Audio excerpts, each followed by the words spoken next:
Hey guys, welcome back. In this video, I'll be building a resin figure kit of Matilda John from Mobile Suit Gundam 0079. This particular kit is from the JAFCON 1992 show. The maker is Grenade. I picked it up on eBay a few years ago. Let's take a look at it.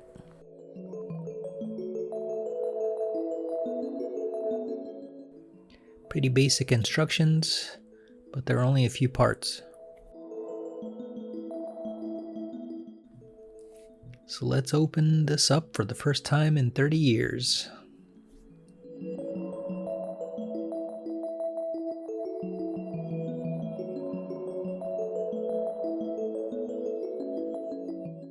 Everything looks so shiny from the mold release.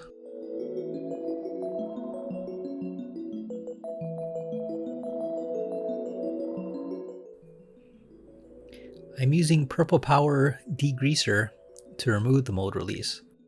I'll soak it overnight and then give it a good scrub with a toothbrush.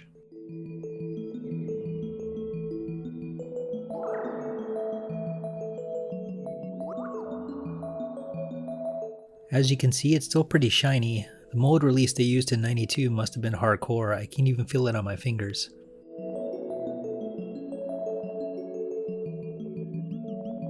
I'm going to give it another round with isopropyl alcohol.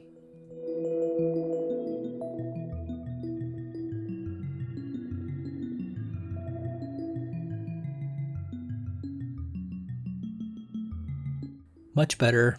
Still a little shiny, but it doesn't feel oily anymore.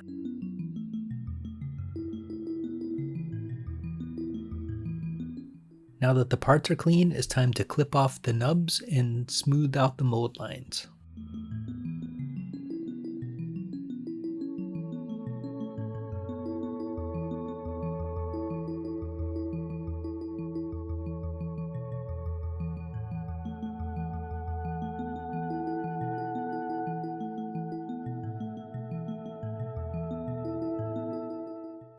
I'm using a ceramic knife to scrape off mold lines.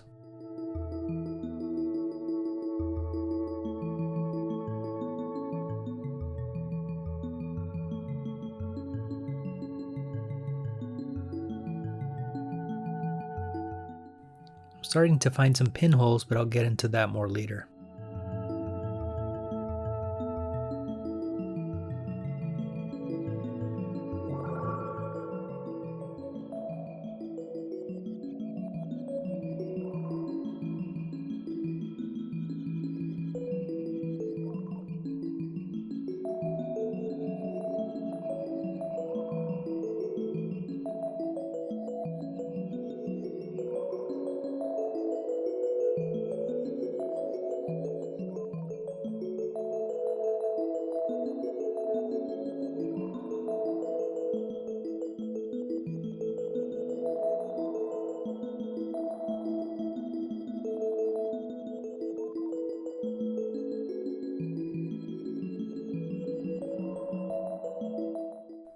I store my Tamiya handy drill without the batteries since I don't use it often, but now it's time to pin the parts so I'll have a way to hold them while painting.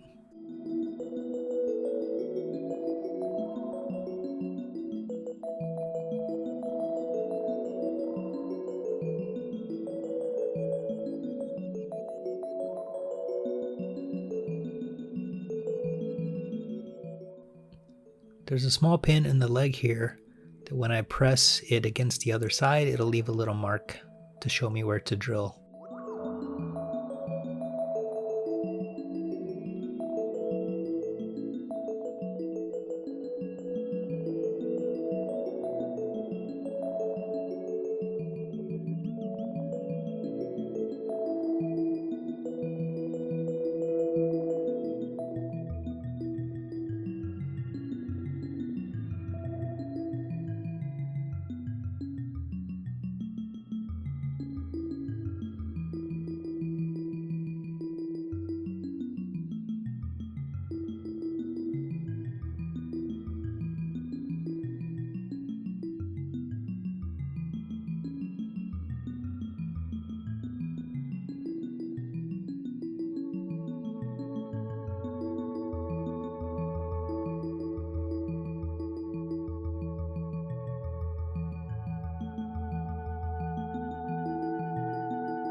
Time to prime with Mr. Surfacer.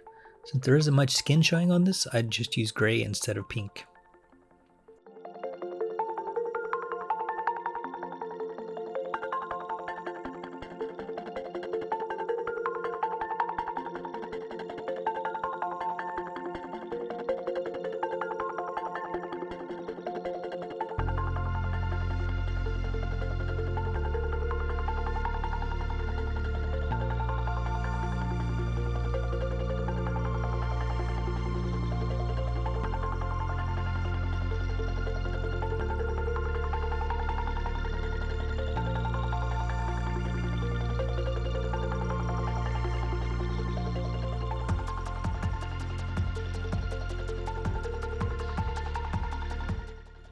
Now that it's primed, let's look for imperfections. Mold lines.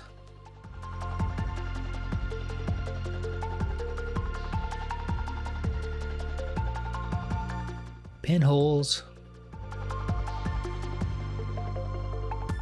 Air bubbles. Weird shapes on the leg.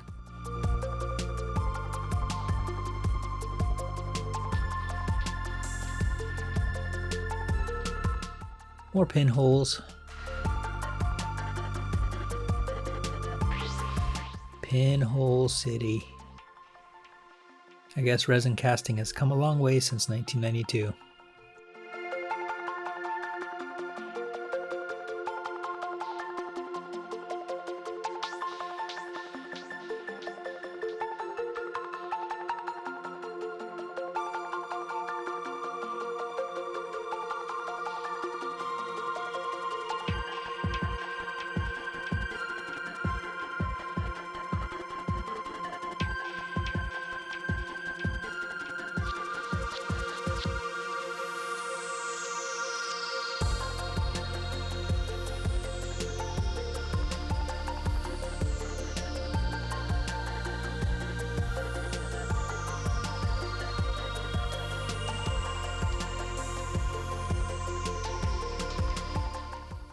Once it's dry, after a few hours, I usually wait overnight, I sand it smooth.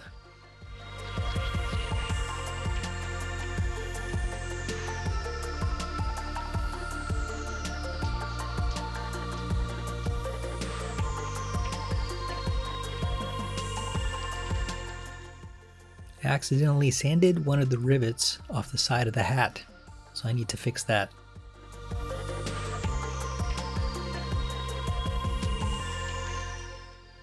I'm using some plastic rod that matches the size of the other side.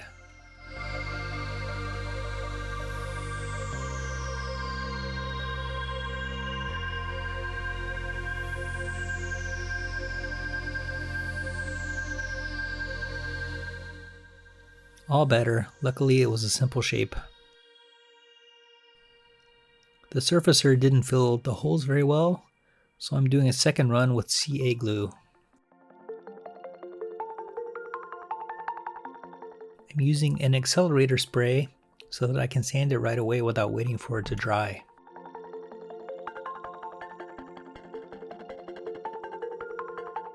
The super glue worked well and I've re-primed, nice and smooth.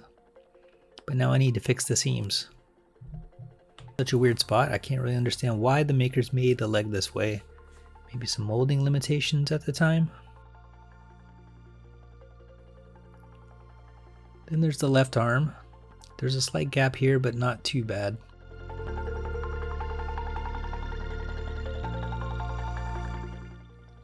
The right arm is another unusual joint. It's kind of a hex shape, and again, I don't really understand why, but oh well.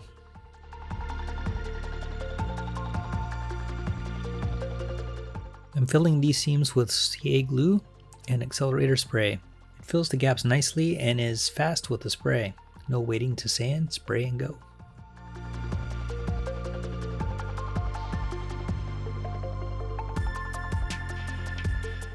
The super glue is harder than the resin, so it's taking a little while to even out.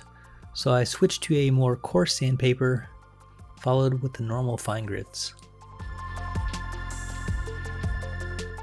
And the seam is gone.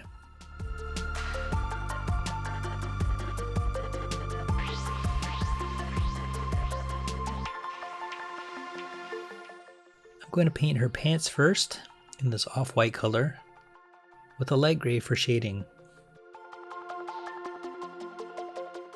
I'm not using much paint, so I'm just going to use these tiny paint cups.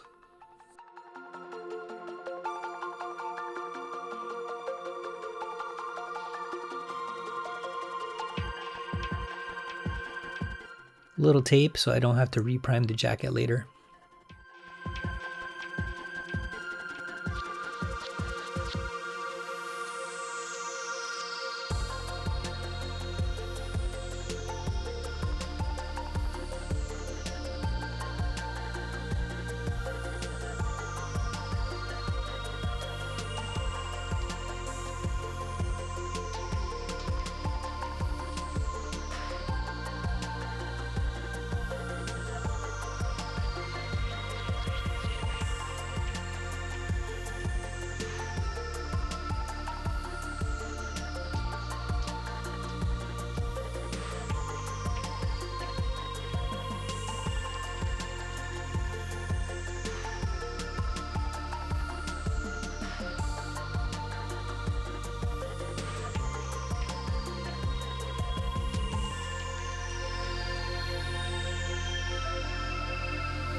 Next up are the boots.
I bought this Mr. Color skin tone set a while back, but I haven't used it yet, so I'm gonna use the Carrot Orange for the base color. I've already sprayed the base color and now I'm spraying a lighter color over top of it.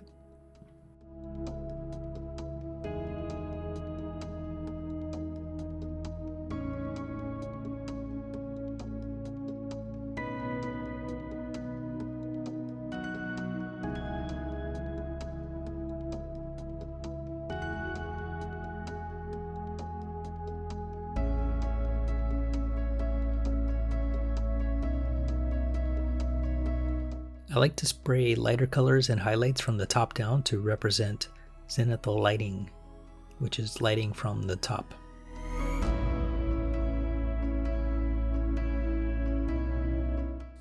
And once I get the highlights to look like I want them to, I'll blend it all with a wider spray.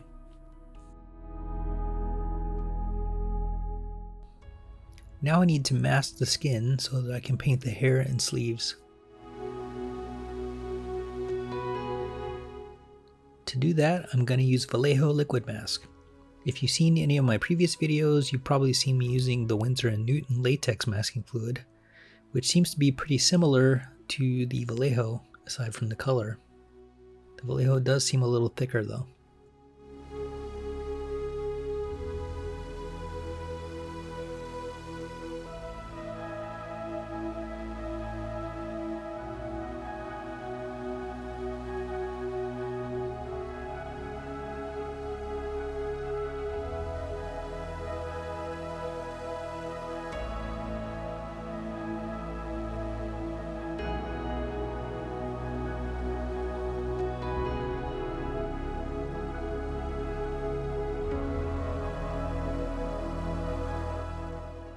Once the paint's dry, the latex masking fluid easily peels off.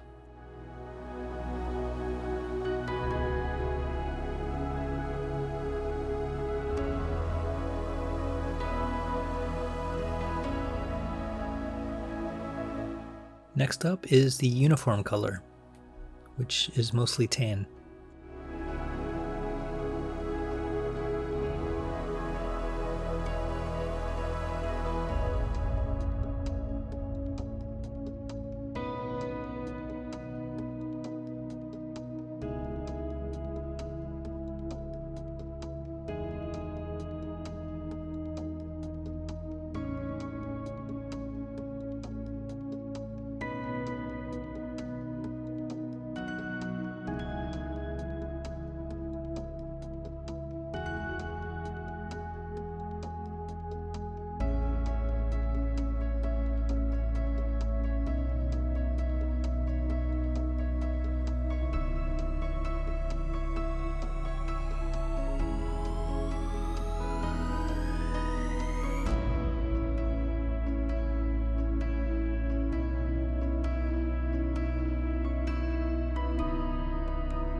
And now I'm masking the parts that are going to be black.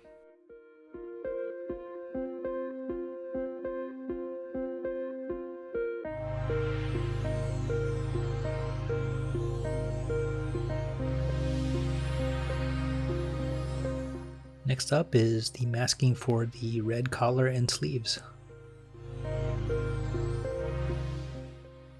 For underneath the collar, I'm going to use my Winsor & Newton instead of Vallejo because it's a little easier to control with the brush. I'm just using the fluid underneath the edge of the collar, and then I'll finish the rest off with tape.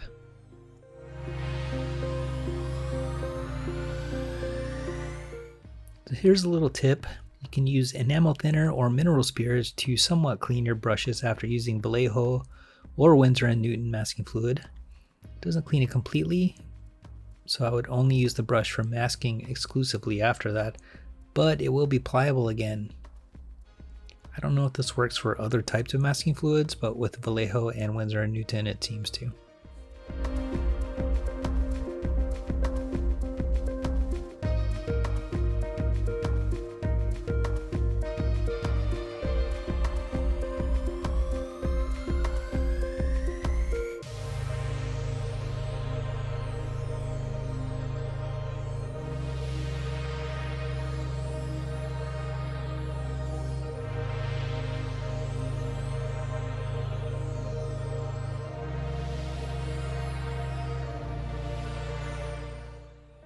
Next up is the gold trim.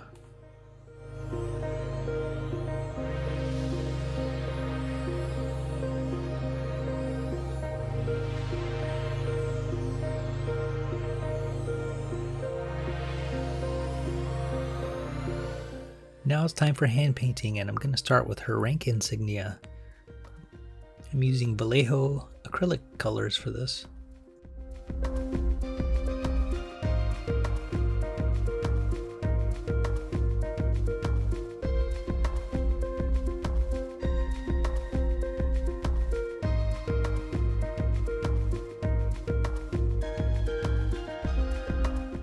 Since I'm already hand painting, I'm going to paint the detail on the head, starting with the eyebrows and some hair touch-ups.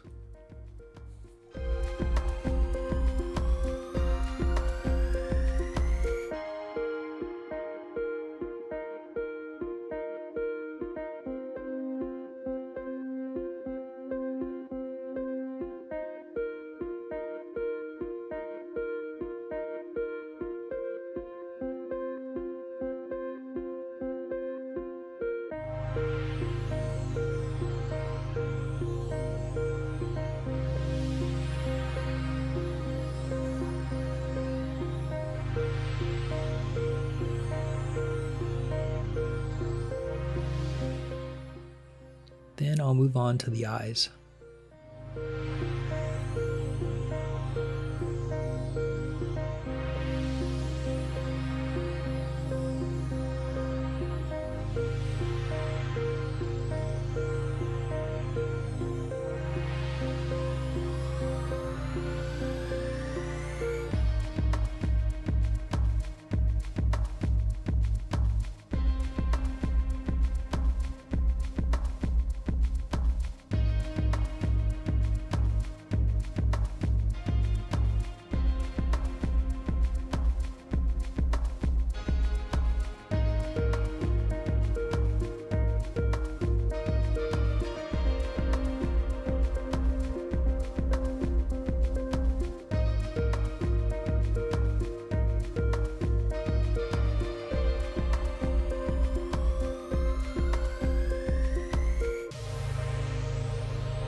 Now I need to glue the arms on, but before I can glue them on, I need to scrape off the paint so that the glue will stick.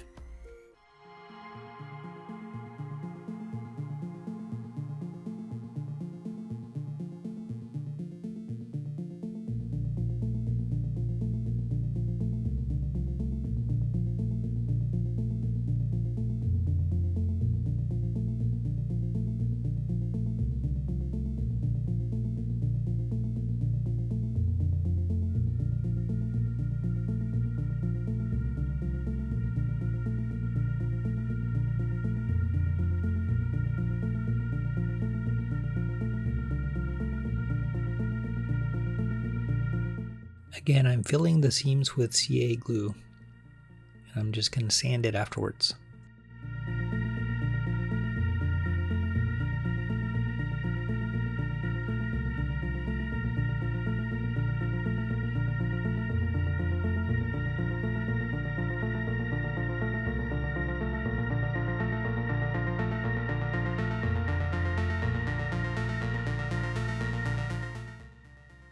I was having a hard time getting into the tight space underneath the arms, so I used alligator clips to hold sanding sponges.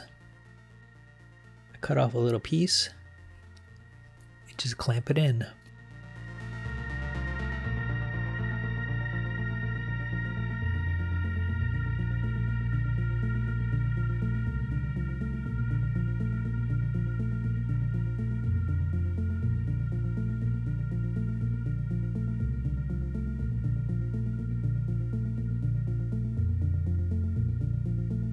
I'm using light curing putty to help fill some space, which I will cure with this UV flashlight.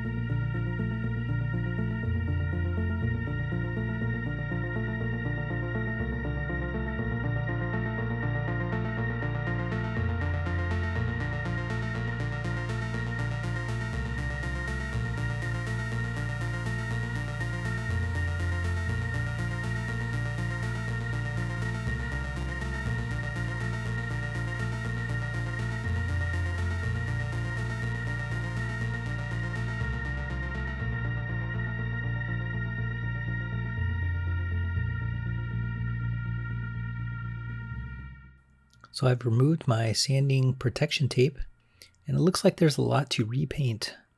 I masked off some of the parts, so let's go.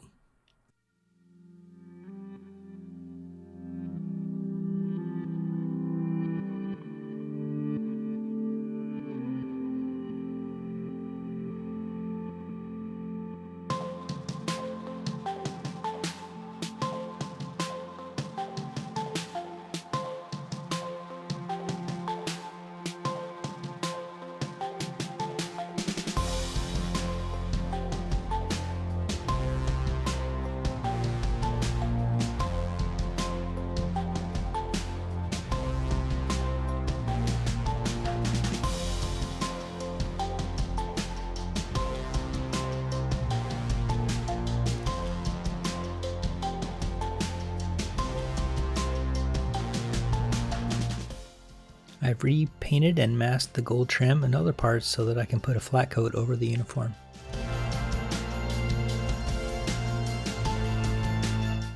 Next, I want to mask the uniform to make the belt glossy, so I'm going to try masking with this elastic putty. It's meant for camouflage masking on military kits, but it'll work for normal masking as well. Also, it's literally the same thing as cheap, silly putties, but black, if you're on a budget.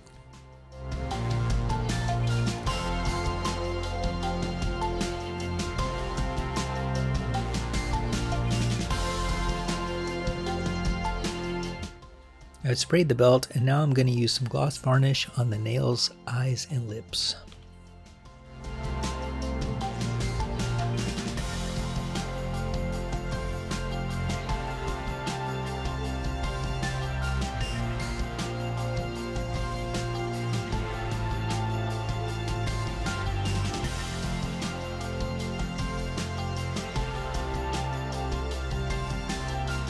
Painting is complete, and now to finish gluing the parts.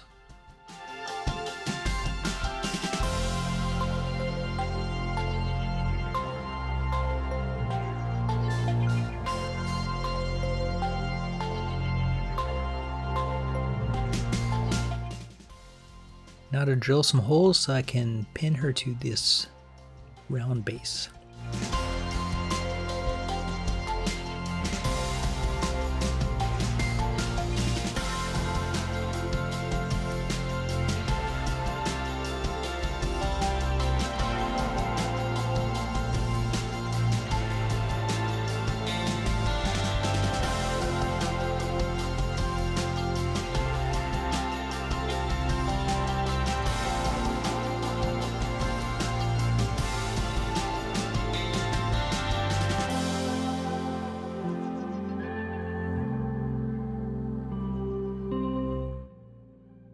All done.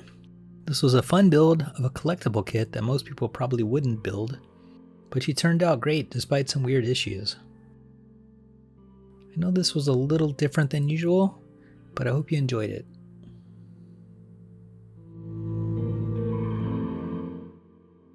As always, thanks for watching, and see you next time.